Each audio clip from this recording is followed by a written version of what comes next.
Hey, what's up guys? I'm Rob Richards. You're watching vlog number 6 today. I'm outside Gold's Gym in Venice, California, and the focus of today's workout is on the chest, in particular the upper width and a little bit more thickness, so conditioning and trying to get those striations out.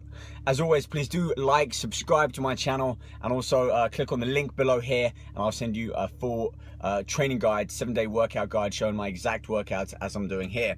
Also, as of now, I'm doing a new live video chat on my Facebook, Rob Richards Fitness. Again, the link is in the text description below. Every Monday, Wednesday, Friday at 11 a.m. Pacific Standard Time. So that's about 7 p.m. over in England. Just go to my Facebook page. You'll see the live video feed pop up. And you can watch me at my home, in the kitchen, in the gym, wherever I might be, answering your guys' questions about training, workouts, nutrition, modeling, competition, whatever it might be. It's an open forum, so things get interesting. Anyway, let's get things going with today's workout. So keep watching and also follow me on Snapchat because you'll see exactly what I get up to in the gym as it happens.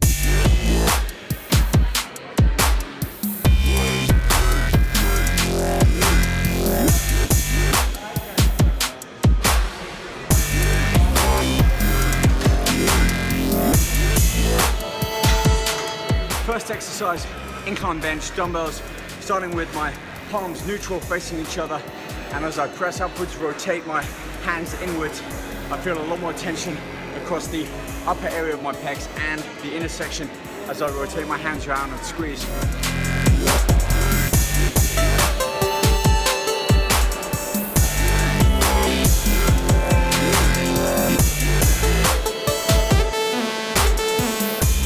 Okay, so this one is the incline bench press. And what I'm doing with this one is keeping more of an open-handed grip and angling my elbows inwards. This is something that I picked up a while back when I did a couple of videos with Mike Ahern, and if you want to catch up on that, just see my playlist up here. Watch that and the second video I did with Mike Ahern talking about powerlifting. Now getting back to this exercise, by angling my elbows inwards, I kind of feel much more of a deeper contraction in my chest. So one thing I'm doing throughout these vlogs and really the next couple of months training is not trying to go too heavy with my weights. Keep it at about an 80, 85%, maybe 90% of my maximum weight, and focus more on really feeling the muscle contract and taking it through more of an entire range of motion. So with the incline bench, I'm bringing the bar all the way down just towards my upper clavicle. Not touching it onto my chest, but just slowing down that movement, pausing, eliminating any momentum, and then not exploding back up, but forcing and squeezing, and also actually putting some pressure inwards on my hand. So I'm creating a lot of tension in the chest from 2 different angles, both that press movement and I've got that lateral flexion as well, that kind of inner pec flex, if you like. This really does leave me drained. I've done 4 sets on there. First one's a kind of a warm up, and then I'm aiming for 12 reps, 10 reps without taking the weight up, instead just changing the angle of my elbows or trying to change the tempo. So a couple of different factors here, but really just get that chest fully opened out and then maximum contraction as I force that bar up. Let's move on, exercise number 2.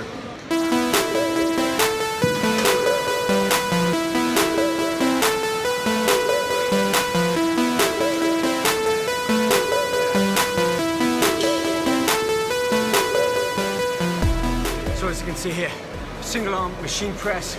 Reason I'm doing this, to be honest, just to throw some variety into my workout.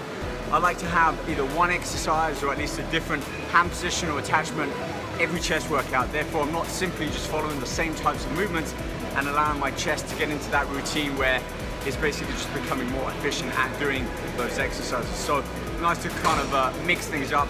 And the thing I love about this one is because it's a machine, it keeps me through that fixed range of motion. My arm can only go out and up like this, but the one thing I can change, as with that last exercise, is the elbow. Rotating my elbow round a little bit, especially more for the upper chest, I feel much more contraction, muscle fiber activation in the upper pec region. Another benefit is that I can really identify imbalances or weaknesses, so I can tell that my right arm, or right chest rather, is just a little bit stronger than my left side, more dominant if you like. So from now on, I'm going to start to lead with my left one when it's fresher, and then go straight into my right arm or right chest side when I'm a little bit more fatigued. Therefore, my weaker side, the left arm, gets to lead first, and then my right arm, when I'm already kind of fatigued, if you like, will continue on and finish that set. One other thing with this one, because it's a machine as opposed to free weights, which is what I've been doing up until now, I'm able to really control that movement. I'm not having to stabilize the bar or the dumbbell up as I have been doing with others. So not much weight here at all, but what I am doing is trying to have that smooth and controlled motion, bringing it all the way down, being careful not to allow the actual machine to touch and therefore remove tension off the chest. My goal with every exercise of this workout is to keep tension on the chest throughout the full range of motion and just lengthen and shorten it or contract, and then that eccentric phase with a good amount of weight. It's the feeling in the muscle at the end of the day, not how much weight you can lift. So my chest is really warmed up right now, feeling pumped, I'm feeling good.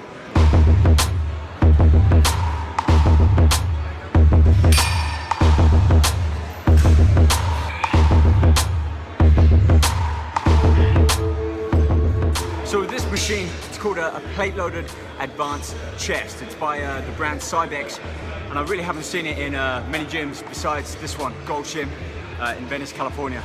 What I really like about it is it's hinged or pivoted right at the top, right kind of where my head is.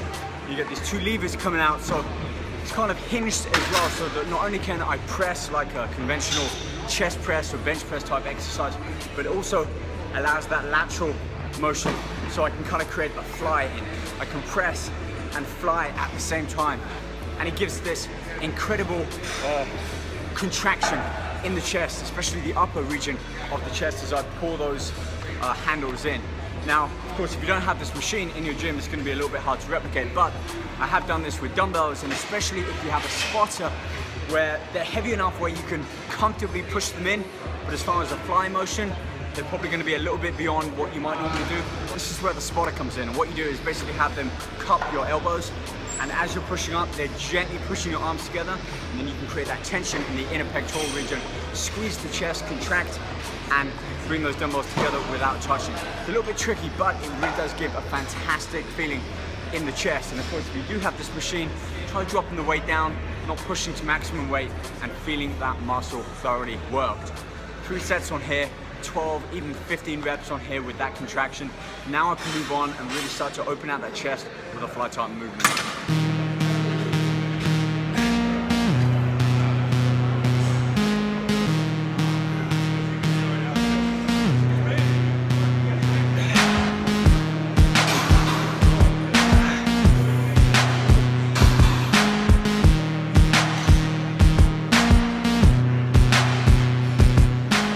Moving on to supersets again towards the end of this chest workout.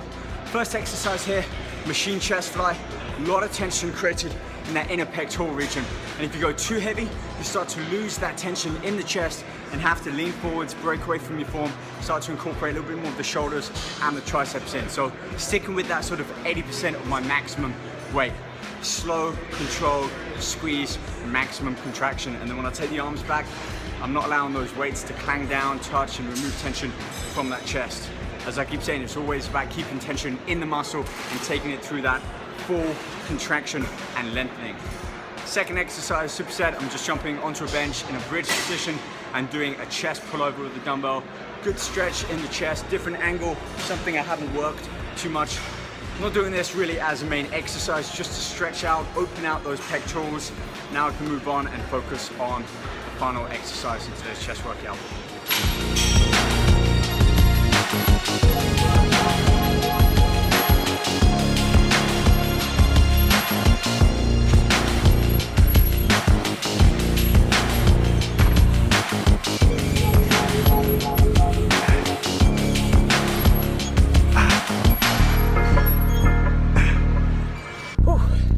That was a great exercise to finish off on.